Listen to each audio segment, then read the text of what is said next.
अस्सलाम वालेकुम, क्या हाल है? कैसे हैं आप सब? ठीक ठाक। उम्मीद करता हूँ खैरियत से होंगे। हमने पेज लेआउट तक जो है हमने अपने प्रीवियस टॉपिक्स के अंदर कवर अप कर लिया था। आज जो हमारा जो टॉपिक है एमएस वर्ड के अंदर वो हमारे पास है। हम स्टार्ट करते हैं दोबारा से। विंडो पिनवर्ड मैंने ओपन किया, ब्लैंक डॉक्यूमेंट पर मैं आ जाऊँगा, same pattern as in previous. अब हमारे पास पेज लेआउट के आगे जो हमारे पास मेन्यू के अंदर है, हमारे पास मेन्यू बार में वो है रेफरेंसेस। रेफरेंसेस के अंदर सबसे पहले है हमारे पास table of content. Table of content पे जाने से पहले मैं ये बता दूं कि टेबल ऑफ कंटेंट जो हम इंडेक्स वगैरह बनाते हैं बुक्स के अंदर हमारे पास, वो मोस्टली इसी के जरिए होता है। पर इससे पहले मैं एक टॉपिक थोड़ा सा लुक आफ्टर दे देता हूँ आगे कुछ और टॉपिक के अंदर, फिर हम टेबल ऑफ कंटेंट पर दोबारा आएंगे, या टेबल ऑफ कंटेंट से ही हम स्टार्ट करते हैं ताकि आप लोगों को सिंपली आइडिया हो जाए। टेबल ऑफ कंटेंट बनाने के लिए देखें इस तरह के पैटर्न्स आएंगे हेडिंग्स के साथ, पर उसके लिए मेरे पास टेक्स्ट अवेलेबल होना चाहिए। तो मैं सबसे पहले गूगल पर चले जाता हूँ, जैसे मैंने यहाँ ओपन किया हुआ है। मेरे पास कंप्यूटर जनरेशन्स हैं। कंप्यूटर जनरेशन्स के अंदर मैंने AI पे, चैट GPT पे कंप्यूटर जनरेशन्स मैंने लिखा, जनरेशन्स ऑफ कंप्यूटर, मेरे पास ये आ गया।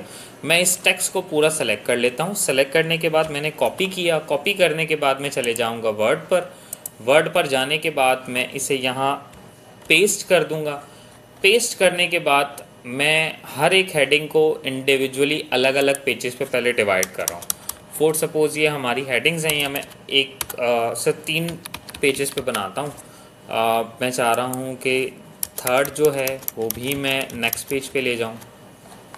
थर्ड, फोर्थ, फिफ्थ हमारे पास जो है वो थर्ड पेज पर आ जाए। फिफ्थ में बिल्कुल इंडिविजुअली ले जाता हूँ अलग।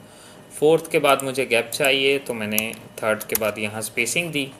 यहाँ भी मैं 1 के बाद स्पेसिंग देना चाहता हूँ। टेबल ऑफ कंटेंट बनाने के लिए सबसे पहले मुझे नॉर्मल ऑप्शन में जाकर राइट क्लिक कर कर यहाँ जाना है update normal to match selection. Click किया मैंने। उसके बाद जब ये मेरे पास हो गया, क्लिक करने के बाद मैं अब सेकंड जो है वो मुझे अपनी हेडिंग्स को जो है वो हाईलाइट करना है। तो हेडिंग्स हाईलाइट करने से पहले मैं इंसर्ट ऑप्शन में जाऊंगा, एज इन प्रीवियस वीडियोस जो मैंने आपको बताया है।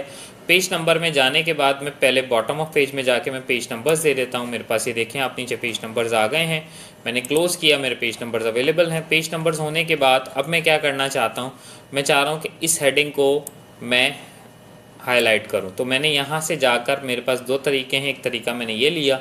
इसके लिए आप सिंपली पहले राइट क्लिक करके इसे क्या करेंगे, मॉडिफाई करेंगे। मॉडिफाई करने के बाद मैंने ओके किया। जो कलर मैं रखना चाहता था, फॉर सपोज मैं दोबारा बता देता हूँ, मॉडिफाई में जाके आप जो कलर रखना चाहते हैं, हेडिंग 1 को, हेडिंग 2 को, हेडिंग 3 को, उस हिसाब से आप उसको कंटिन्यू कर सकते हैं। मैंने फ़िलहाल मैं चाह रहा था कि मैं इसे कोई ऐसा कलर दूँ जो मेरा हाईलाइटेड हो, तो मैंने ये कलर दिया। मैंने ओके किया। मैं इसे कर देता हूँ। आप देख सकते हैं हेडिंग्स आ रही हैं। हर हेडिंग को, एक हेडिंग नहीं, जितनी भी आपके पास ये हेडिंग्स हैं, आपने उन हेडिंग्स को जो है वो हाईलाइट करना है ताकि आपका वो कंटेंट जो है वो ब्रीफली डिस्क्राइब हो सके। मैं थोड़ा सा इसे पेज को सेट कर देता हूँ ताकि मेरे पास इसी पर रहे। ये मेरा बहुत डाउन चले गया, मैं थोड़ा सा इसे और मैक्सिमाइज़ ऊपर करता हूँ। मैंने इसे भी यहाँ सेलेक्ट किया, मैंने क्लिक किया। जस्ट मैं क्लिक करता जा रहा हूँ हेडिंग्स पर। क्लिक करने के बाद आप दोबारा ऊपर आ जाएंगे। अब यहाँ आप थोड़ा सा इसे गैप देंगे, एंटर कर कर स्पेस देंगे ताकि आप यहाँ जाएं। अब आपने जाना है रेफरेंसेस में, टेबल ऑफ कंटेंट में आपने ये यहाँ क्लिक करना है। तो आप देख सकते हैं कि मेरे पास ऊपर ये टेबल ऑफ कंटेंट बना हुआ आ गया। जो चीज़ें मैंने इसके अंदर, ये पूरा एक कंटेंट बना हुआ आ गया मेरे पास, कि आप देख सकते हैं कि फर्स्ट जनरेशन, वैक्यूम ट्यूब्स पे, टेक्नोलॉजी, लैंग्वेज, ये सब कुछ आपको वैक्यूम ट्यूब पर फर्स्ट पेज जो है, फर्स्ट पेज पर आपको वैक्यूम ट्यूब से रिलेटेड सारी चीज़ें मिल जाएंगी। ट्रांजिस्टर से रिलेटेड भी आपको फर्स्ट पेज पर हैं। अब हमारे पास थर्ड जनरेशन का जो है वो हमारे पास पेज नंबर 2 पर है। तो इस तरह पेज नंबर रखने से मुझे क्या हुआ, मुझे टेबल ऑफ कंटेंट बनाने में आसानी हुई। मैं चाहूँ तो इसे थोड़ा सा अपने पास अपना और स्पेसिंग इसकी सेट करना चाहूँ तो वो मैं कर सकता हूँ। वो मेरे पास वही सिंपल तरीका है कि मैं यहाँ से जाके इसे बिल्कुल अपने पास और स्पेस ख़त्म कर कर जितना इसको नॉर्मलाइज़ करना चाहता हूँ कर सकता हूँ।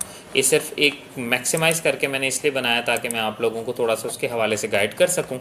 अब हम दोबारा एक न्यू पेज ले लेते हैं। उम्मीद करता हूँ रेफरेंसेस में अगर आपको कोई इशू हो टेबल ऑफ कंटेंट के अंदर तो आप टेक्स्ट कर सकते हैं।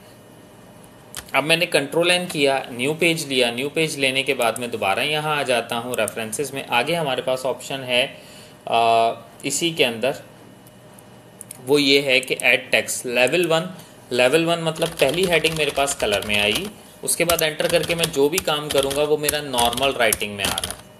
अब अगर मैं हेडिंग 2 लेता हूँ तो लेवल 2 के अंदर भी मेरे पास वही सेम काम है, हेडिंग कलर में आ रही है। बाकी मैं अगर लेवल 3 में चले जाता हूँ तो लेवल 3 के अंदर भी यही है। बट अगर आप थोड़ा सा इसे फोकस करें तो हर एक लेवल्स की राइटिंग जो है वो थोड़ी चेंज है फॉन्ट में और साइज़ में।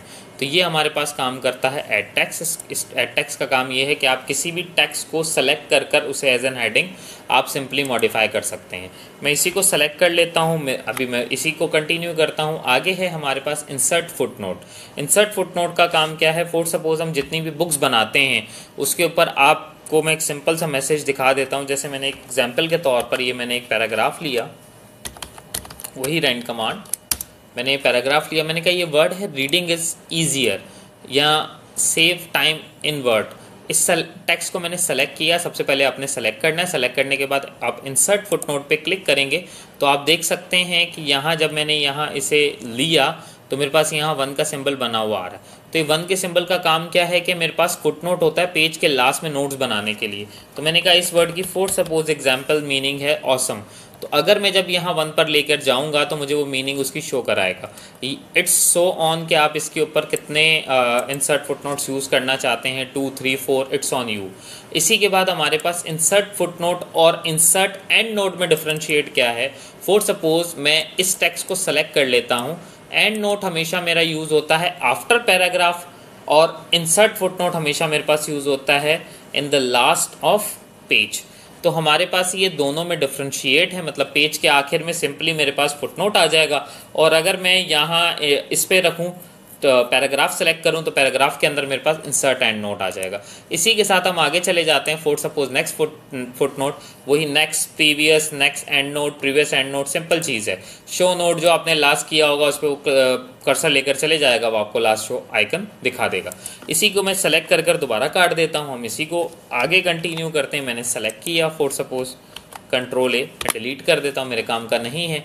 इंसर्ट क्रिएशन का काम क्या है, ऐड न्यू सोर्स। जैसा कि मैंने आपको बताया वर्ड्स हमारा नोट्स के लिए यूज़ होता है। तो मैं कोई बुक्स बनाना चाहता हूँ, कोई आर्टिकल बनाना चाहता हूँ, कोई रिपोर्ट बनाना चाहता हूँ, मैं चाह रहा हूँ उससे रिलेटेड यहाँ फील्ड्स मुझे नज़र आएँ। तो फॉर सपोज मैं सिर्फ बुक बनाना चाहता हूँ, तो मैंने बुक पे क्लिक किया, मैंने कहा मैं बायो बिब्लियोग्राफिक की फील्ड मुझे शो हो गई हैं। अब मैं फॉर सपोज फील्ड्स रखना चाहता हूँ तो ऑर्थर मैंने दिया, ऑर्थर का नाम मैंने रखा यस। टाइटल मैंने बुक का दिया youth education support system. Year मैं रखना चाहता हूँ, ईयर मैंने कहा 2025। सिटी में रखना चाहता हूँ फॉर सपोज हैदराबाद। पब्लिशर मैंने कहा कि जहाँ से आप बुक्स प्रिंट कराते हैं, फॉर्मली नॉर्मल वॉल्यूम्स भी आ रहे होते हैं। मैंने ओके किया। जैसे ही मैं ओके करूँगा अभी मेरे पास सिर्फ यस और 2025 लिखा हुआ आ रहा है, मतलब मैंने इतनी डिटेल्स दी थी। तो वो ये एंटी रिवर्स है। डिटेल्स आप यहाँ देंगे पर वो शो किस में होगी, बिब्लियोग्राफी के अंदर। तो यहाँ मैंने बिब्लियोग्राफी पे क्लिक किया। मैं फॉर सपोज कोई सा भी पैटर्न ले लेता हूँ, मैं एंटर करके कर्सर नीचे लेकर आता हूँ। मैं यहाँ से जाकर मुझे डिज़ाइन अच्छा लगा, मैंने लिया। जैसे ही मैंने ये डिज़ाइन लिया तो आप देख सकते हैं कि यहाँ मेरे पास वो पूरी डिटेल आ गई कि जो मैंने यहाँ इंसर्ट क्रिएशन में दी थी। तो वो सारी की सारी एक एज एन सैम्पल भी मेरे पास यहाँ शो हो जाएगी। एज अ डिफ़ॉल्ट आप यूज़ करना चाहें तो उसे एज अ डिफ़ॉल्ट भी यूज़ कर सकते हैं। तो यहाँ अगर मैं इसे स्टाइल्स को चेंज करना चाहता हूँ तो मेरे पास हेडिंग चेंज होंगी। जैसे मैं नेम सॉर्ट कर देता हूँ तो नेम बोल्ड हो जाएगा। अगर मैं यहाँ टाइटल सॉर्ट करता हूँ तो टाइटल मेरे पास बोल्ड हो जाएगा। फॉर सपोज मैं यहाँ भी हेडिंग, इसी हेडिंग को हाईलाइट कर सेलेक्ट कर यूथ एजुकेशन सपोर्ट सिस्टम लिखना चाहता हूँ तो मैंने जैसे ही यूथ एजुकेशन सपोर्ट सिस्टम रखा तो मेरे पास वो आ जाएगा। अगर आप यहाँ क्लिक करके एंटर करके नीचे लेकर आते हैं तो जो भी आप आगे लाइंस लिख रहे होंगे वो हाईलाइट होकर आपको शो हो रही होंगी। अगर फॉर सपोज मैं ये नहीं करना चाहता तो मैं सिंपली सिर्फ क्या करूँगा, मैं फ़िलहाल कंट्रोल Z कर लेता हूँ। मैं यहाँ क्लिक करने के बाद दोबारा यहाँ क्लिक नहीं करूँगा, मैं यहाँ क्लिक करने के बाद डायरेक्ट यहाँ क्लिक करूँगा। अब मैं अपना जो भी काम लिखूँगा मेरे पास सिंपली यहाँ आता जा रहा है कि मैं उसे अपने काम को लिख सकता हूँ। लिखने के बाद जब तक मैं लिख रहा हूँ तो ये मेरे पास शेप यहाँ हाईलाइट होकर नज़र आएगी। जब मैं बाहर कर्सर क्लिक कर दूंगा तो मुझे शेप नज़र नहीं आएगी। इंसर्ट क्रिएशन सिर्फ डिटेल्स देने के लिए होता है। बिब्लियोग्राफी के अंदर मैं अपनी वो डिटेल्स को कंप्लीटली शो अप करवा सकता हूँ। आगे हमारे पास है इंसर्ट कैप्शन। इंसर्ट कैप्शन का काम क्या है, न्यू पेज ले लेता हूँ मैं, कंट्रोल एन। मैंने कहा इंसर्ट कैप्शन सीखना चाहता हूँ तो रेफरेंसेस के अंदर इंसर्ट कैप्शन का काम मेरे पास क्या है, फर्स्ट पेज में छोड़ दूंगा। वो मैं इन द एंड बताऊंगा आपको कि मैंने फर्स्ट पेज क्यों छोड़ा। आप लोग जो इंडेक्स बनाते हैं या प्रैक्टिकल्स बनाते हैं तो उसमें लिखा हुआ होता है कि practical 1 page number that, practical number 2 page number that. तो वो किस तरह आता है, वो टेबल ऑफ कंटेंट से बन सकता है, यहाँ से भी बन सकता है। मैंने इंसर्ट कैप्शन पे क्लिक किया, मैंने कहा फिगर 1 नहीं रखना चाहता, एक लेवल बनाना चाहता हूँ, तो मैंने एक रखा प्रैक्टिकल। अगर मैं 1 रखूंगा तो वो 11 काउंट करेगा क्योंकि 10 की सीरीज के साथ चल रहा होता है। तो मैंने सिर्फ प्रैक्टिकल रखा, ओके किया तो मेरे पास 1 खुद ब खुद आया। ओके किया, मेरे पास हेडिंग एक किस्म की आ गई। अब मैं इसके अंदर जो भी लिखना चाहूँ वो लिख सकता हूँ, हेडिंग मेरी ऑटो जनरेट है। मैं आगे चले जाता हूँ, मैंने कहा यहाँ मैं प्रैक्टिकल नंबर 2 देना चाहता हूँ। इंसर्ट कैप्शन वही सेम काम, प्रैक्टिकल नंबर 2। मैं इसके अंदर जो भी डिटेल्स लिखना चाहता था वो मैं लिखने के बाद आगे चले जाता हूँ। मैंने कहा मैं प्रैक्टिकल नंबर 3 देना चाहता हूँ, तो सो ऑन आप जितना देना चाह रहे हैं। फॉर सपोज प्रैक्टिकल नंबर 3 के बाद प्रैक्टिकल नंबर 4 पर जाना चाहता हूँ तो 4 आ जाएगा। तो ये मेरे पास सीक्वेंस चलता जाएगा, मुझे बार बार मेहनत करने की ज़रूरत नहीं है। जिस तरह मैं लेना चाहूँ उस तरह मैं उसे कंटिन्यू कर सकता हूँ। अब जैसे ही मैंने ये 6 ले लिए, मैं 6 प्रैक्टिकल्स के बाद मैं दोबारा पेज नंबर 1 पे चले जाता हूँ। मैंने यहाँ क्लिक किया, इंसर्ट टेबल ऑफ फिगर पर जब मैं क्लिक करूँगा तो इस तरह मेरे पास ये एक प्रीव्यू नज़र आ रहा है। मैं जैसे ही इसे ओके करूँगा तो मेरे पास ये बना हुआ आ जाएगा कि practical number 1 page number 2, practical number 2 page number 3। मतलब वही जो टेबल ऑफ कंटेंट में बनाना चाह रहा था तो मैं सिंपली यहाँ से भी बना सकता हूँ। फॉर सपोज मैं सिर्फ जंप करना चाहता हूँ प्रैक्टिकल नंबर 5 पर, इस तरह लेके जाऊँ तो बहुत टाइम लगेगा। कंट्रोल जी करूँगा गो टू पर तब भी बहुत टाइम लगेगा। तो मैंने सिर्फ सिंपली प्रैक्टिकल नंबर 5 पर यहाँ कर्सर लेकर जाना है, कंट्रोल का बटन प्रेस करके रखूंगा। उसके बाद आप राइट फिंगर से उसे क्लिक करेंगे तो आप डायरेक्ट जंप करेंगे प्रैक्टिकल नंबर 5 पर। फॉर सपोज मैं इसके अलावा कुछ और आगे कहीं और किसी पेज पर जाना चाहता हूँ तो just control and click page number 6 पर आप खुद ब खुद जंप करेंगे। उसके बाद मार्क एंट्रीज है हमारे पास।